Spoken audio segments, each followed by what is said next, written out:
Spring practice is almost here for the Notre Dame Fighting Irish, and today I'm breaking down the 5 players who I'll be watching closest, guys who could define how good this team can be in the fall. That's next.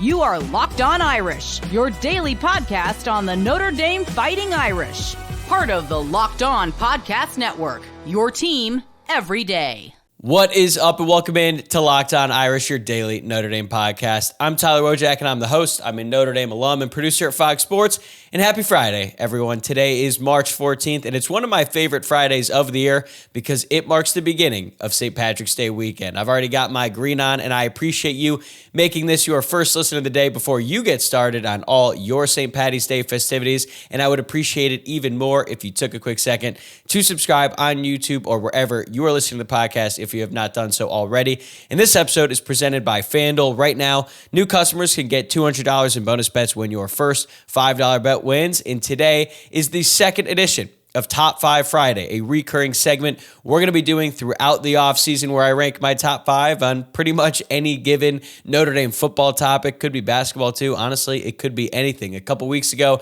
I kicked things off with the top 5 players on Notre Dame's 2025 roster. This time, we are shifting our focus to spring practice, which kicks off next Wednesday, March 19th. And today, I'm going to break down the 5 players I will be watching most closely over these next few weeks, guys who could play a major role in shaping the season ahead, from CJ Carr's development at quarterback to key battles in the trenches and a potential defensive star emerging. These are the names to keep an eye on. Let's get into it. At number 1, it's CJ Carr. Of course it is, right? It had to be CJ Carr. He is the most anticipated player in spring practice. It is our first real chance to see if CJ Carr can push for the starting job. I'm not anointing him as the starter. I know that some people think I've already done that. It's not the case. If you've listened to the show, I actually said that Steve Angeli is probably going to start the season, but I think that CJ Carr will take over eventually. And CJ Carr shined in spring practice last year, and he really impressed in fall camp too. When the media got to attend the Jersey scrimmage in fall camp, CJ Carr was really impressive with that, but he was mostly going with the 2s and 3s. Now he's going to get a chance to go with the 1s. And that was basically the last we saw of CJ Carr, at least in that Jersey scrimmage last year, because then he suffered that elbow injury the week of the Louisville game and was held out for the rest of the regular season, most of the playoffs. And then we got a glimpse of what he could do during his pregame warmups before the national championship game, but that's been pretty much it. What we saw from CJ in the spring and that very little glimpse in the fall, that's been pretty much it. But man, that last spring game performance he had was really good. He went 15 of 23 passing, 165 passing yards, and 1 touchdown, an absolutely beautiful throw to Micah Gilbert, who I'm going to talk about here in just a few moments. But it was a really impressive showing by CJ Carr, and the hype continued to build. So now it's a question of, can he build off of that, or did his injury cause him to take a step back in his development? We're about to find out, because I have been on record saying I do think that his development has probably been stunted a little bit, considering he couldn't do anything for 10 to 12 weeks during the season other than try to be a sponge and soak as much information regarding the playbook as humanly possible. But Steve Angeli and Kenny Minchey, they were working out. They were practicing. They were doing all that throughout that time while CJ Carr just kind of had to sit there and watch. We've already seen a good amount of Steve Angeli. Yes, it's mostly been in garbage time, but he did come in and start a full game in that Sun Bowl at the end of the 2023 season. So we've got a good idea of what Steve Angeli can do as the quarterback. Kenny Minchey is a bit of an unknown still. He easily could have made this list, but the CJ Carr hype train has been building since June of 2022. That is when he committed to Notre Dame. And if you remember everything that was going on around the program, like it felt like Notre Dame was going to get Dante Moore in the class of 2023. All things were kind of pointing in that direction. And then Dante started to be a little bit weird. And, you know, even though he may have silently committed, wink, wink, he was talking about every other school. And then Notre Dame was like, you know, we're going to take this commitment from CJ Carr because they really liked him, even though he was in the class below. Dante Moore immediately cut Notre Dame out of his recruitment, and it felt like Notre Dame was going all in on CJ Carr. Well, now he has a real chance to start almost 3 full years later, and I think everyone is so eager to see what he can do. Can he show the poise, decision-making, and command of the offense needed to close the gap between him and everyone else in that quarterback room? We know his physical tools are there, but can he be consistent? This is all these are all the things that we're going to be focusing on when we're watching CJ Carr throughout spring practice, because, the hype is great. The talent that he's shown in spurts is great, but now he has to do it on a down-to-down basis with the starters on offense and sometimes with the twos. If he can really shine with the backups, then that's going to go a long way as well. So what does a successful spring look like for CJ Carr? He has to prove to be the most accurate quarterback on the field. That was That was the star trait of his when he was coming out of high school. He's extremely accurate. If he's more accurate than Steve Angeli and Kenny Minchey, he's going to have a great chance to start. But that's not going to be easy. Those two guys are pretty accurate as well. He has to also show that he's up to speed with the playbook. Even though he is the youngest guy in the room, he has been with Mike Denbrock for the same amount of time as everyone else. So he should be on par in that respect. He also has to excel with the first-team receivers. It's going to be a little bit different because a lot of the first-team receivers are going to be out. But when CJ Carr has a chance to work with the ones, he really has to shine in those moments. And last year when we got to see CJ Carr, the best pass he threw in the spring was probably that touchdown pass to Micah Gilbert in the spring game, which brings me to number 2 on this list. It's wide receiver Micah Gilbert. We know there are going to be 4 wide receivers who are going to contribute next season as long as they're healthy. Jaden Greathouse is definitely going to be one of them. Jordan Faison, the 2 returning guys from Notre Dame's roster these previous 2 seasons. But you also have Malachi Fields, the transfer from Virginia, who's not going to participate in spring practice. And then you have Will Pauling, the transfer from Wisconsin, who was supposed to participate in spring, but he is going to be out because he suffered an injury. He's going to be recovering from that. So that means Jaden Greathouse is the only surefire starter who is going to be getting consistent reps in spring practice. The rest are kind of up for grabs, and I think that there are 2 open spots in the rotation, because even though those 4 guys are probably going to be considered the starters or at least have the best chance, Mike Brown, the wide receivers coach, wants a 6-man rotation. So 2 spots open. Micah Gilbert looks poised to get in the mix. He's another player who shined last spring and into the fall.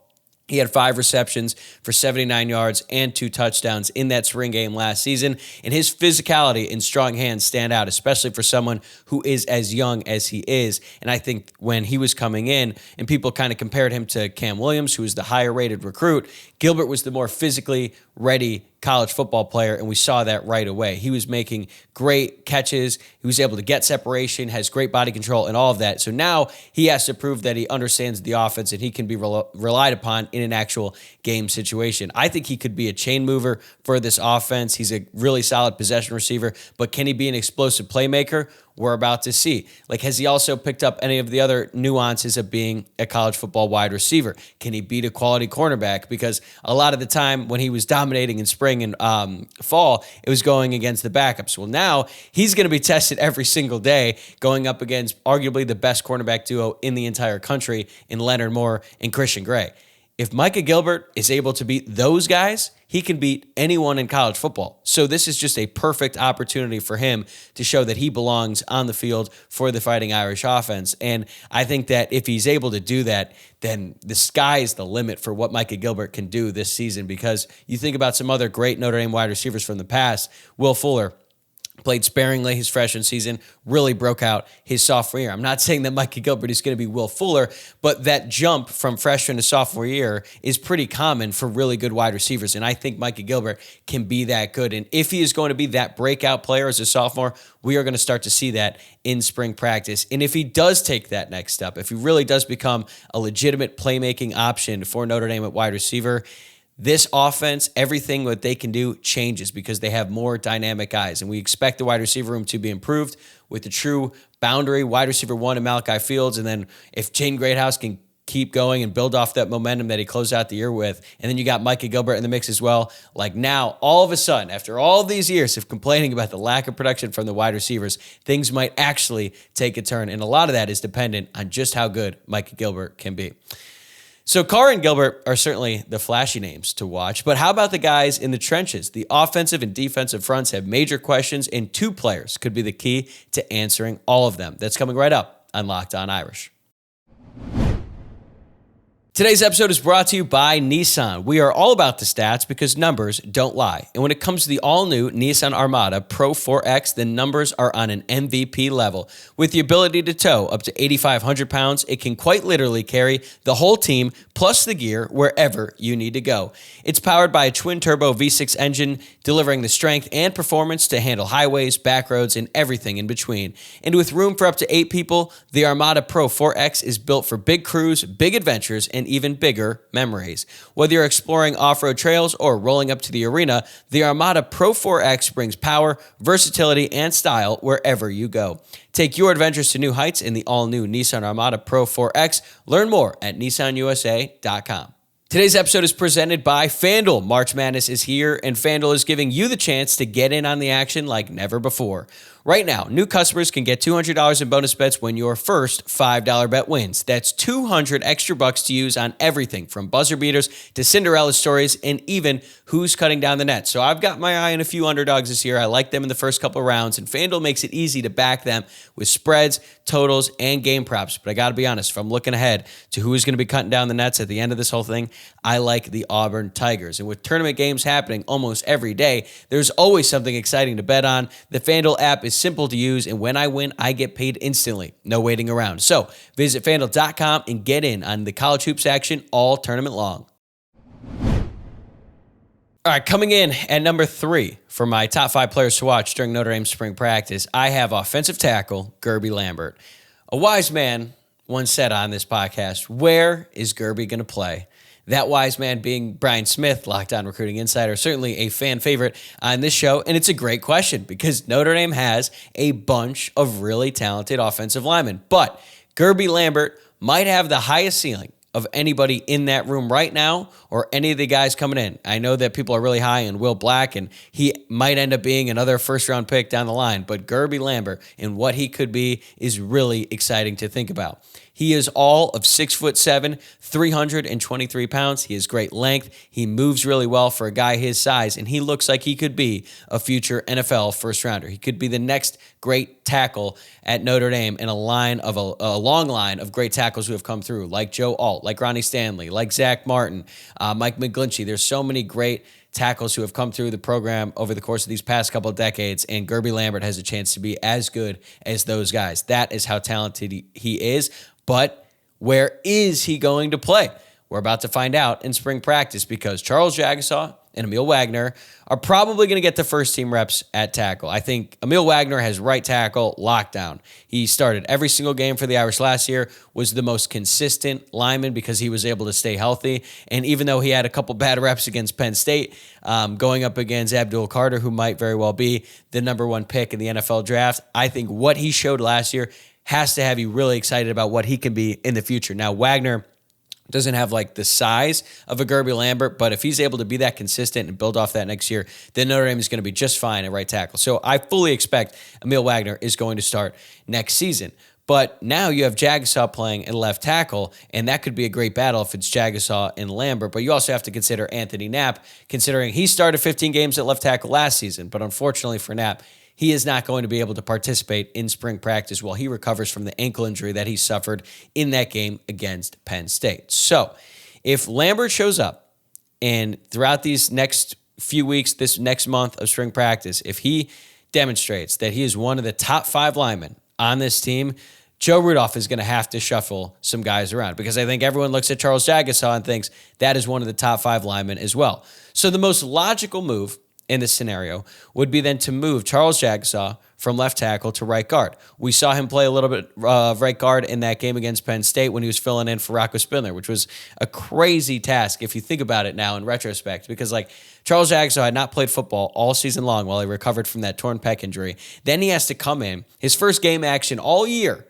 and over a calendar year, is in the college football playoff semifinal going up against a Penn State defensive line that up to that point had kind of dominated Notre Dame's offensive front at a different position than what he had been training to play. It was an incredible effort from Charles Jagg, so I thought he certainly held his own there. But then once Anthony Knapp was unable to go in that national championship game against Ohio State, then they moved Charles Jagasaw right back to left tackle. So clearly the staff really thinks that Charles Jagasaw is a good left tackle. So they're going to give him his shot because they think he's really good at that spot. But if Lambert is that good, then they could move Charles Jagasaw over to right guard.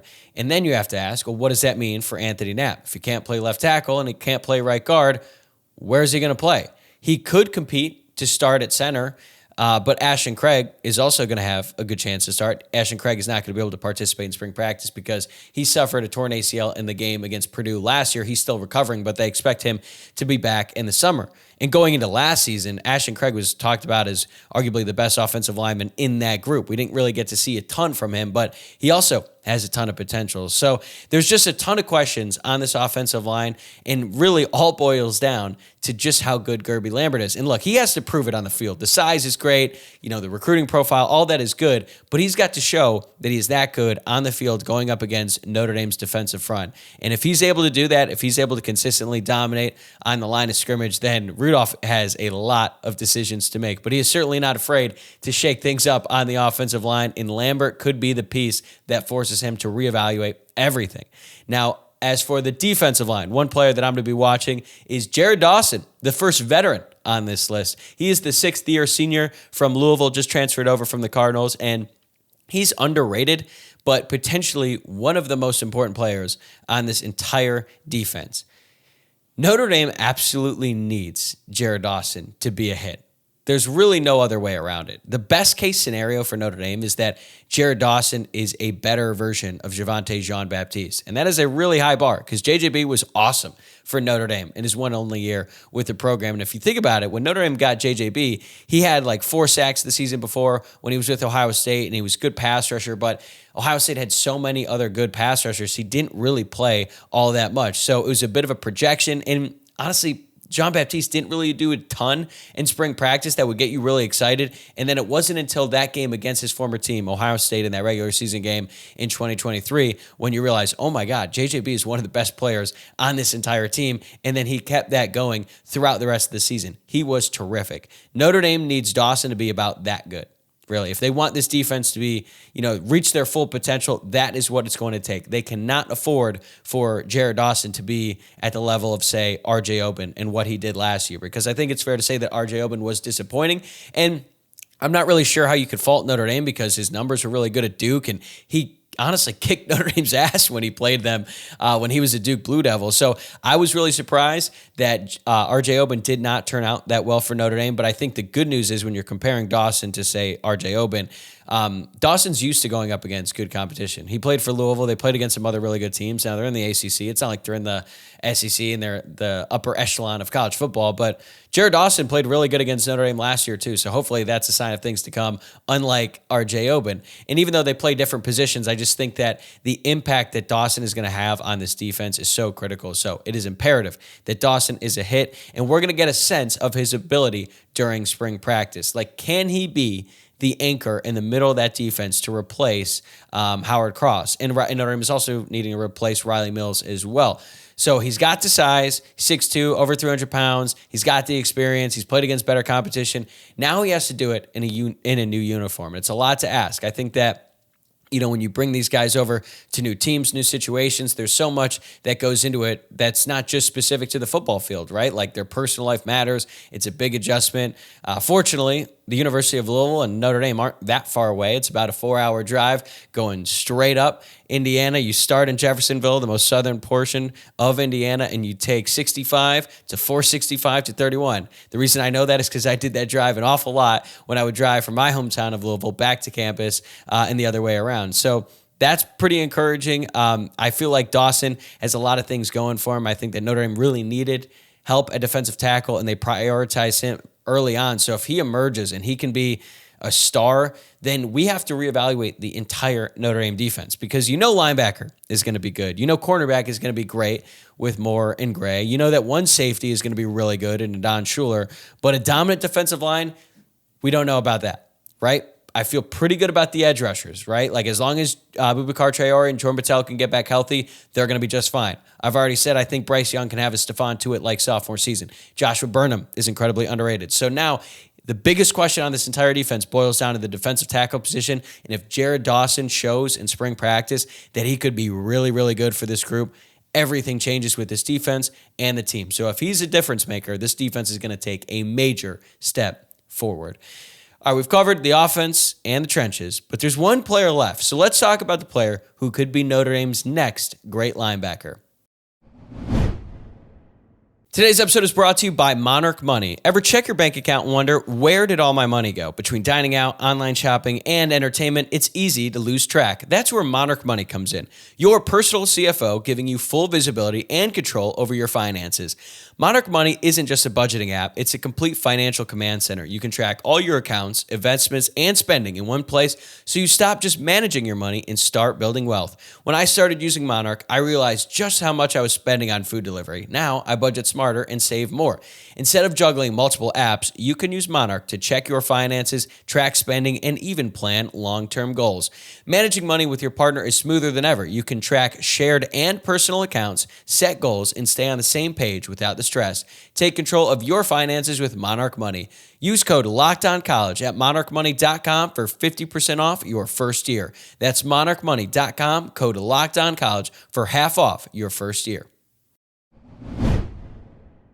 At number 5 on my list of the top 5 players to watch during spring practice, it is linebacker Kyngstonn Viliamu-Asa. He's already showed flashes of what he can be as a college football player, but now he has a chance to take full control in just his second season with the program. I said on a podcast this week, I expect him to start at will in place of Jack Kaiser, even though he was technically the backup and Mike linebacker throughout his freshman season. I just think that Drake Bowen has sort of solidified that spot. He's the leader of this room, the leader of the defense, and I think he's going to have the green dot on his helmet, and he's just a natural Mike linebacker, where it's like you can move KVA around because he's a physical specimen. He's 6'3", he's 240 pounds, but he can move. He can blitz off the edge. He can cover guys like running backs, tight ends. Like, he is just an awesome football player, and I think that what we saw from him last season was just scratching the surface. Like, he has a chance to be an elite linebacker for Notre Dame, and I think you just need to get him on the field. He finished last season with 37 total tackles, a sack, an interception, a pass breakup, and a big fumble recovery in the national championship. And he was more of a rotational piece last season. So imagine the type of numbers that he could put up if he's an every down player, and that's what I think he's going to be for the Irish this season. Now, Notre Dame has 5 really talented linebackers in that room, and honestly, a 6th in Preston Zinter, who could compete for playing time, but this guy has the highest ceiling, at least right now, in my opinion. So the big question is, how does he fit into the defense under Chris Ash? Because Ash said he structures his system around the players. He's going to try to keep things as similar as possible to what Al Golden was running when he was the defensive coordinator. And KVA is so good, he's the type of player that you structure your defense around. So even though Notre Dame has 5 linebackers, typically only 2 are going to be on the field at the same time, because Notre Dame is going to be running a lot of nickel this season. So that begs the question, who are the top 2 guys? I already said I think Drake Bowen's got a spot. I think KVA is going to take that other spot. And not only that, he could ascend to being one of the best players on this entire defense. Like, his instincts and physicality stand out, but I think he just brings so many other things to the table, and he's just like a fun chess piece to use, because you can line him up at weak side linebacker, you can bring him in off the edge, and even though other guys are going to be competing for time, they're going to have to prove that they are better than him in all the important situations, and that is going to be tough. I think another question I have about KVA, though, is can he be a leader on this defense? Because even though I assume, and most people assume, that Drake Bowen is going to be a captain, and he showed that he can be a vocal leader. Like, that started when he was a recruit. It never hurts to have more than one leader, especially at linebacker. And I don't know if, like, being a vocal leader really matches with KVA's personality. He's more of a laid-back dude, which is totally fine, and you can lead by example. But I think at linebacker, you have to be very vocal, and I'd like to see KVA be a little bit more vocal, and it starts in spring and taking over the leadership void that's been left, because Notre Dame lost a ton of good leaders after last season. Just look at the defense, like Riley Mills, Howard Cross, Jack Kaiser, Xavier Watts, Benjamin Morrison. Those are 5 guys just on the defensive side of the ball that are exceptional leaders. Now there's a void. We expect Drake Bowen to take a little bit of that, but KVA needs to do that as well, and I think that that is something that I'm going to be interested to see throughout these next few weeks. We're not going to be able to see all of it, right? The media's access is pretty limited to spring practice, but I think that when it's all said and done, we could be talking about KVA as like one of the MVPs, one of the best players of spring practice. Our guy Tim O'Malley from Irish Illustrated was talking about it too. He's extremely high on KVA, and I have to agree with him. And considering his pedigree, what he showed for the Irish last season, he might be poised to take a huge leap going from his freshman year to his sophomore season and establish himself as one of the top 5 players on the entire team. And if that were to happen, then you're looking at Notre Dame's linebacking duo, or core really, as one of the best in the entire country if he can make that kind of jump. And I think he's capable because, you throw a true freshman into the fire like that in a very complicated defense under Al Golden. The fact that he was able to thrive in those situations tells you that's how good of a player he was as a true freshman. Now he's going to be much better with the full year under his belt, more time in Lauren Lando's strength and conditioning program. So I just think the sky is the limit for KVA, and we're really going to start to see that this spring. So really excited to watch him. Excited to watch all these other guys as well, but wanted to share a couple honorable mentions as well, guys who just missed this list. Quarterback Kenny Minchey, obviously. Talked a lot about the quarterbacks on the show. I'm going to continue to do that all offseason long, but like I said earlier, we've seen a good amount of Steve Angeli in garbage time, and in the start, we have not seen a ton of Kenny Minchey, and I think that, a lot of people are writing him off. I'm certainly not doing that. Somehow, I've been dubbed like a Kenny Minchey hater because I said that hey, someone's got to finish in third at the end of spring. Someone has to do it. And I went out there and I said, I'm guessing that Kenny Minchey might finish in third and he might transfer. I could easily be wrong. And I honestly love to see what he can do over the course of these next few weeks. So he's going to be a very interesting player to watch. He has a ton of arm talent, and I'd love to see that translate into a more consistent down-to-down basis for Notre Dame. It starts in spring. Kedron Young, the running back, who right now is probably fourth on the depth chart. I'm not really sure where to put Javon Payne after he missed all of last season, but I think Kedron Young is going to be a really, really talented running back at college football. The only issue is Notre Dame has Jeremiah Love, Jadarian Price, and Aeneas in front of him.